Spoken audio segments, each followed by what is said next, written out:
سنیو بیٹھ جاؤ تمام ابا بیٹھ جائیے ماشاءاللہ رضان محتشم الحمدللہ ہم جس شخصیت کا بڑی دیر سے انتظار کر رہے تھے الحمدللہ آل نبی اولاد علی حضرت علامہ مولانا پیر سید مظفر حسین شاہ قادری صاحب الحمدللہ ہمارے درمیان تشریف لے کر آ چکے ہیں دل کے تھا گہرائیوں کے ساتھ اور آج کی اس عظیم شان پر محفل میلاد مصطفیٰ صلی اللہ علیہ وسلم میں دل کے تھا گہرائیوں کے ساتھ اور تمام شاقان رسول صلی اللہ علیہ وسلم کی جانب سے حضرت کو دل کے تھا گہرائیوں کے ساتھ اور سمیم قلب کے ساتھ خوش آمدید کہتا ہوں ماشاءاللہ تمام آباد براہ کرم تشریف رکھیے نعرہ تکبیر ہاتھ کو اٹھا کر نعرہ رسالت نعرہ حیدری سنیوں کے شہنشاہ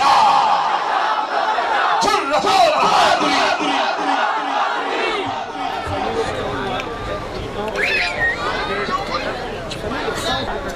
السلام علیکم ورحمۃ اللہ وبرکاتہ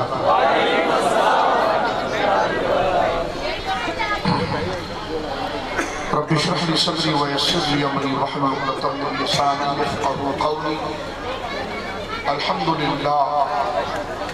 لله المبدئ المعيد الغني الحميد زلف الواسع ولقاء الشديد والصلاة والسلام على سید الانبیاء خاتم النبیین سید المرسلین شفیع المذنبین سید الاولین والآخرین سیدنا و حبیبنا نبینا و کریمنا و مولانا محمد صلی اللہ علیہ وسلم عبدہ و رسولہ بالہدا و دین الحق ارسلہ اما بعد فاعوذ باللہ من الشیطان الرجیم بسم اللہ الرحمن الرحیم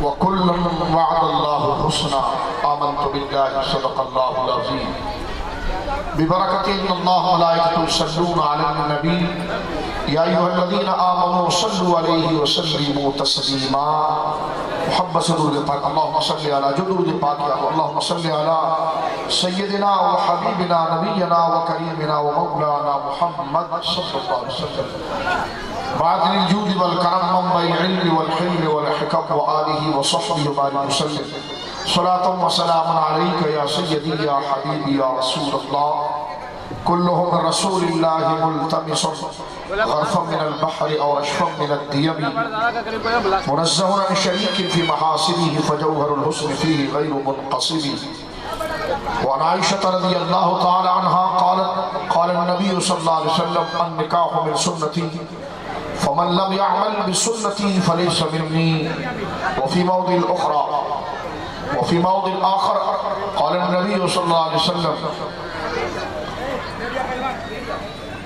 اعلنوا بالنکاح وجعله في المساجد واضربوا عليه الدفوف او كما قال عليه الصلاة والسلام ببركة ان الله وملائكته يصلون على النبي يا ايها الذين امنوا صلوا عليه وسلموا تسليما اللهم صل على سيدنا وحبيبنا ومولانا محمد وبارك وسلم صلاة وسلاما عليك يا رسول الله اللہ کی حمد و ثنا نبی کریم صاحب سب تکریم باعث تخلیق ارض و سما صلی اللہ علیہ وآلہ وصحبہ وبارک وسلم کی بارگاہ مقدسہ میں انتہائی محبت و عقیدت کے ساتھ درود و سلام پیش کرنے کے بعد تمام تعریف اللہ وحدہ لا شریک کے لیے ہے آج کا ماشاءاللہ یہ اجتماع یہ تقریب جو ذکر صحابہ ذکر اہل بیت اور فضائل نکاح اور اسلامی معاشرت کے حوالے سے یہ بنیادی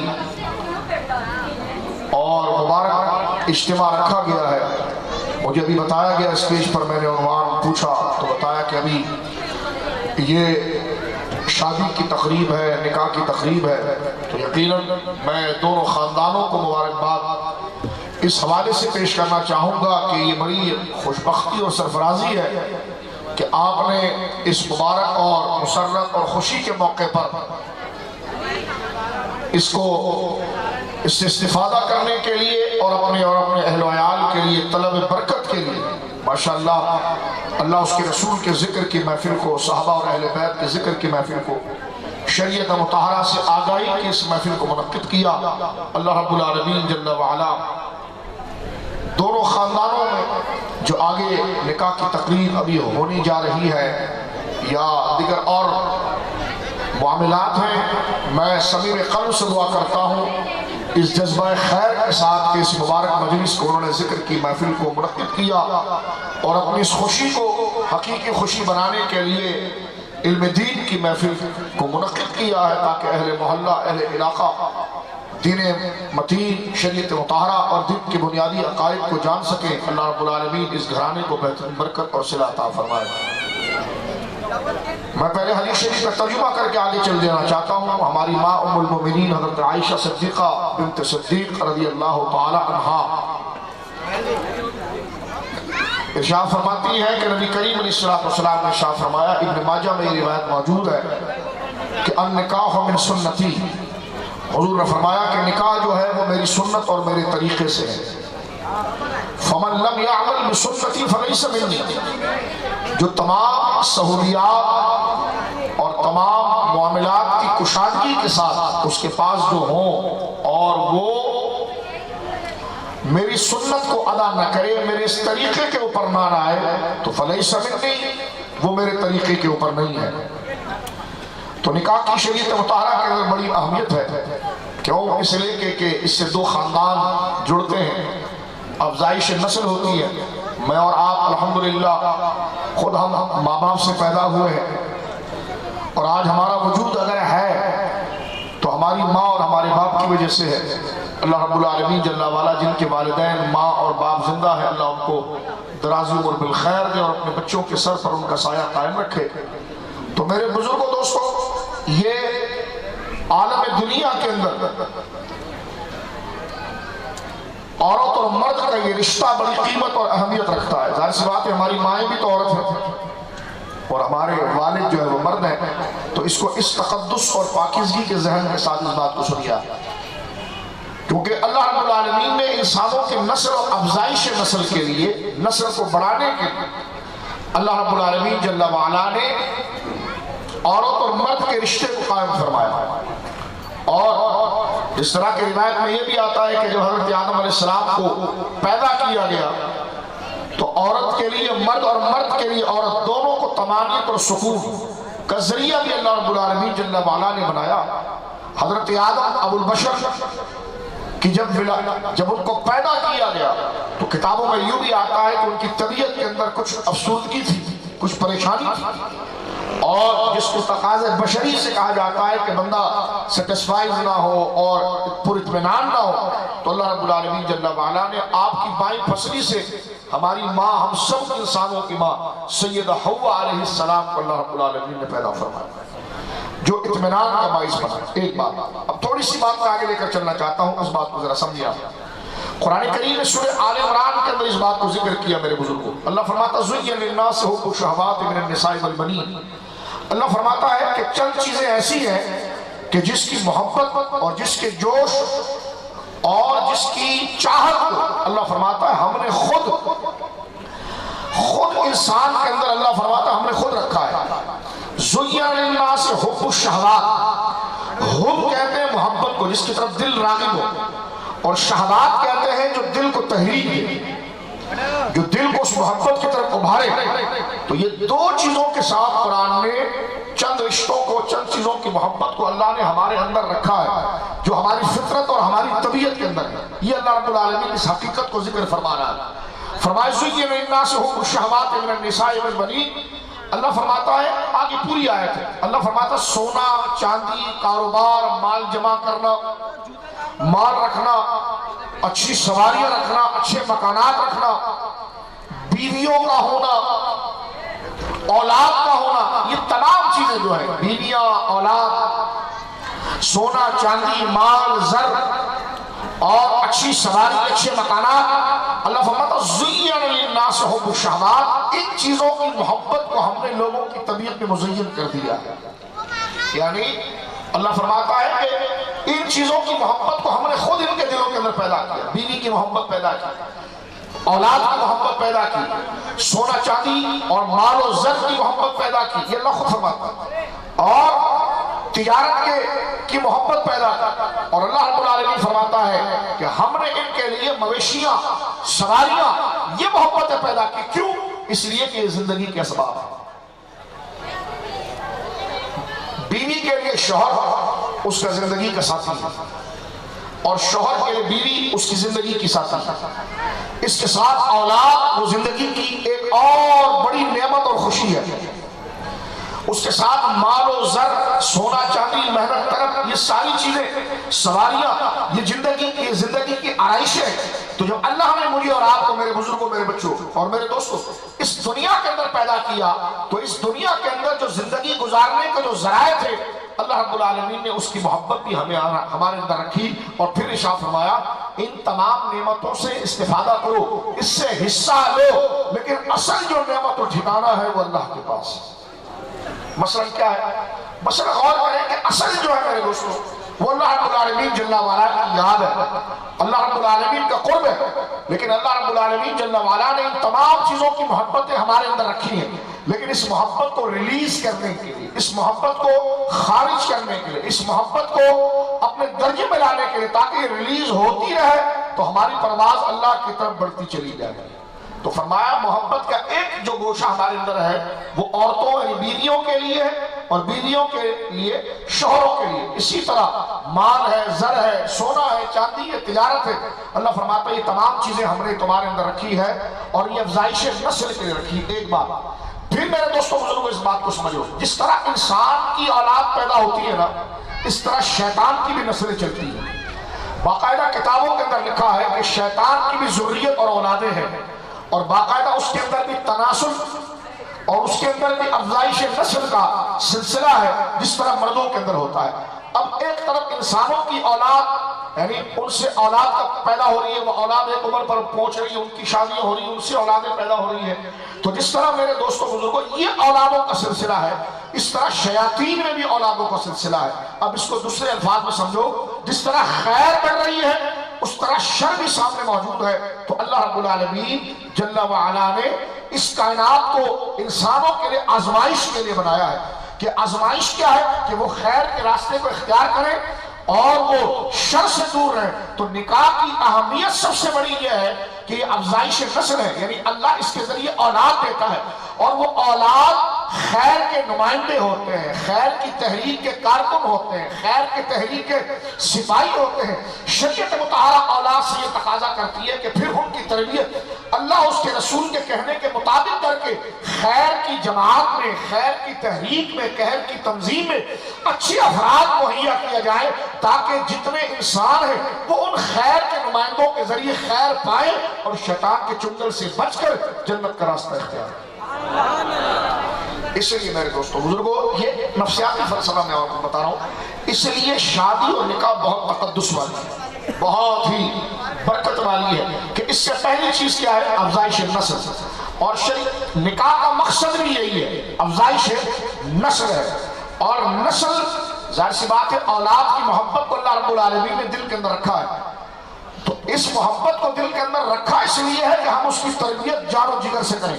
ورنہ آپ دیکھیں عمر کا ایک مقام ایسا ہوتا ہے کہ بندے کو اپنے علاوہ کسی کی پرواہ نہیں ہوتی، وہ اپنا اچھا پہننا، اچھا کھانا، اچھا سونا وہ انتہائی خود غرض ہوتا ہے۔ لیکن دیکھیں جیسے اس کا نکاح ہو جاتا ہے تو پھر اس کے اندر طلب خود اپنے ساتھی کی پیدا ہو جاتی ہے، اور جب اولاد ہو جاتی ہے تو وہ بندہ جو کبھی بغیر استری کے کپڑا نہ پہنے، وہ کبھی گویا کہ سردیوں کے اندر گرم لباس لحاف کے بغیر نہ رہے، لیکن دیکھیں محبت اولاد کی کیسی جاتی ہے کہ باپ اور ماں کو سردی لگ رہی ہوتی ہے، لیکن وہ یہ کوشش کرتا ہے کہ جناب یہ لحاف میرے بچے پر رہے اور میرے بچے کو کوئی تکلیف نہ ہو۔ تو اب آپ دیکھیے میرے دوستوں بزرگوں یہ محبت جو ہے اللہ رب العالمین خود دل میں ڈالتا ہے، کیونکہ وہ بچہ تو پیدا ہوا ہے، اگر وہ اس خود غرضی والے مزاج میں آئے گا تو مر جائے گا۔ تو اللہ فرماتا ہے کہ ہم ماں باپ کے دل میں خود محبت ڈالتے ہیں، ایسی محبت ڈالتے ہیں کہ ان کی محبت ایسی ہوتی ہے اولاد کے لیے کہ وہ اپنی جان کی پرواہ نہیں کرتے، بلکہ ان کی جان ہی ان کی اولاد ہوتی ہے، ان کا قرار ہی ان کی اولاد ہوتی ہے۔ تو یہ اللہ کی جانب سے ایک طبیعت بنائی جاتی ہے۔ پھر اس کے بعد میرے دوستوں اللہ رب العالمین یہ بھی فرماتا ہے کہ دیکھو یہ طبیعت تمہاری بنا دی گئی ہے، لیکن یہ تمہاری منزل نہیں ہے، یہ تمہاری منزل نہیں ہے، بیوی تمہاری منزل نہیں ہے، بیوی کے لیے شوہر تمہاری منزل نہیں ہے۔ یہ ایک رشتہ تعلق محبت ہے کہ جب تک یہ گزرگاہ ہے، کیونکہ یہ دنیا جو ہے گزرگاہ ہے، ایک آن دا وے ہے، جس طرح ایک مسافر اپنی بس میں بیٹھ کر اپنی منزل کی طرف بڑھتا ہے تو اسٹاپ میں رکتا ہے، کھانا پینا کھاتا ہے، فریش ہوتا ہے، پھر آگے چلتا ہے، پھر رکتا ہے. لیکن جہاں جہاں وہ رک رہا ہوتا ہے، جن جن لوگوں سے وہ مل کر اپنے مناسب قائم کر رہا ہوتا ہے، وہ سب سفر کاٹنے کے لیے ہوتے ہیں. وہاں پر ان کے ساتھ رک نہیں جاتا، رکے گا تو منزل پر کبھی نہیں پہنچے گا. تو میرے دوستو بالکل میں اور آپ انسان ایک منزل کی طرف بڑھ رہے ہیں، اور منزل اللہ کا قرب ہے، قبر کا قرب ہے، رسول اللہ کی شفاعت ہے. میاں بیوی، رشتے، بچے، یہ سب اسی طرح ہے جس طرح ایک بس کے اندر ایک مسافر سفر کرتا ہے، اور ان سے اتنا ہی دل لگاتا ہے جتنا دل اس کو منزل تک پہنچانے کے لیے راحت دے، ادھر رک نہیں جاتا. تو اللہ فرماتا ہے کہ بیوی کی محبت اور بچے کی محبت اور مال کی محبت اور شوہر کی محبت، فرمائیے محبتیں ہم نے سفر کی راہ کو طے کرنے کی رکھی ہے، لیکن منزل تمہاری ہماری یاد ہے، اس کو ہمیشہ یاد رکھنا. یہ اس کا ایک بنیادی کانسیپٹ ہے. ٹھیک ہے، اب دیکھو میرے دوستو، اس کے بعد مسئلہ تھوڑا کھل گیا. یعنی میں اور آپ جب یہ بات سمجھ گئے کہ یہ بیوی کی محبت حتمی منزل نہیں، بیوی کے لیے شوہر کی محبت حتمی منزل نہیں. منزل کیا ہے؟ آخری ٹھکانہ کیا ہے؟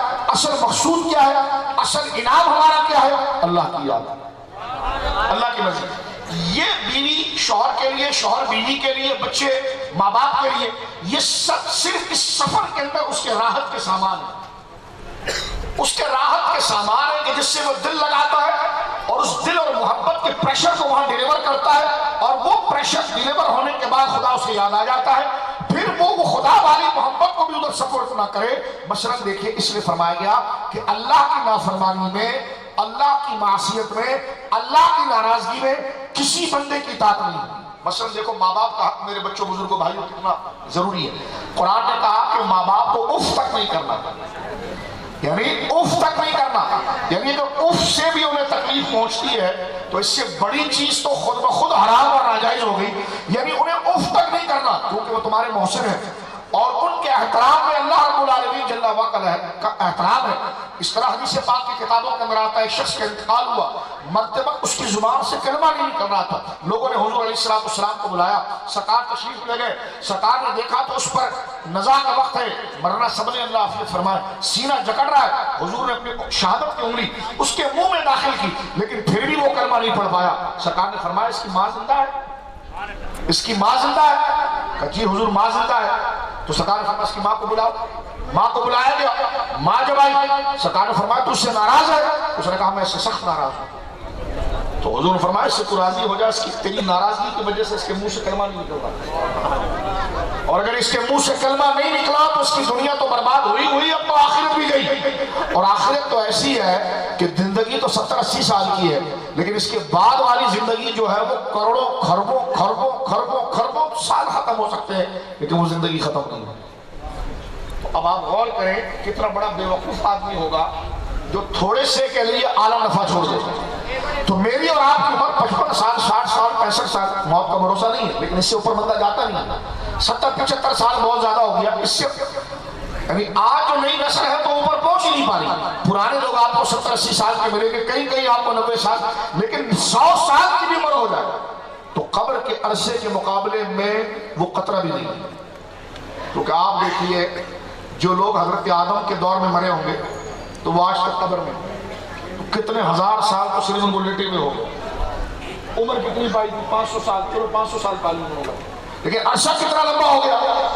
میں اور آپ قبر میں جائیں گے، قیامت جب تک نہیں ہوگی تو قبر میں لٹنا پڑے گا.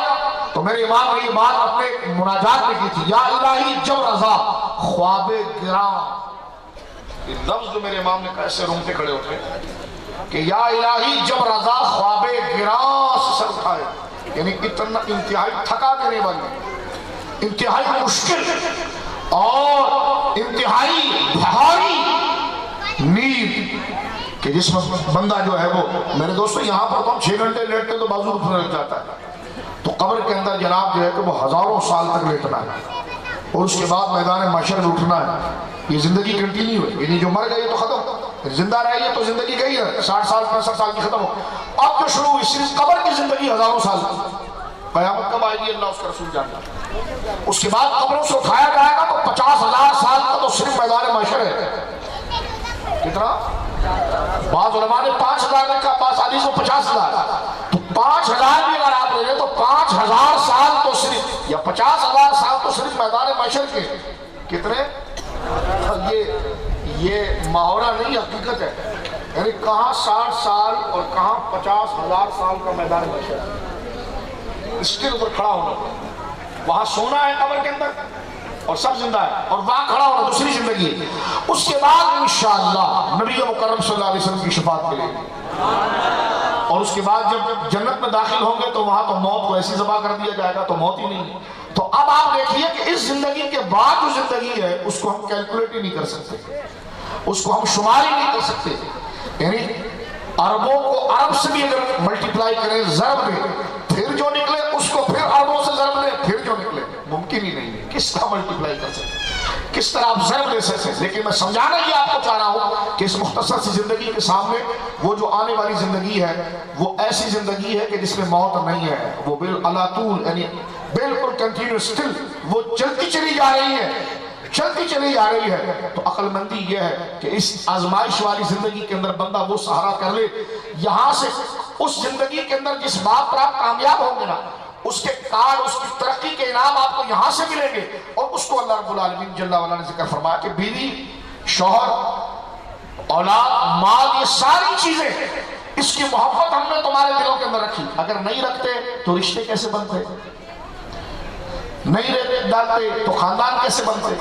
خاندان نہیں ہوتے تو انسان کو بنانے کا فائدہ کیا ہوتا؟ ایک دوسرے کو پہچانتے کیسے؟ دین کو کیسے سمجھتے؟ کیونکہ انسان مدنی طبع مل کر رہنا چاہتا ہے.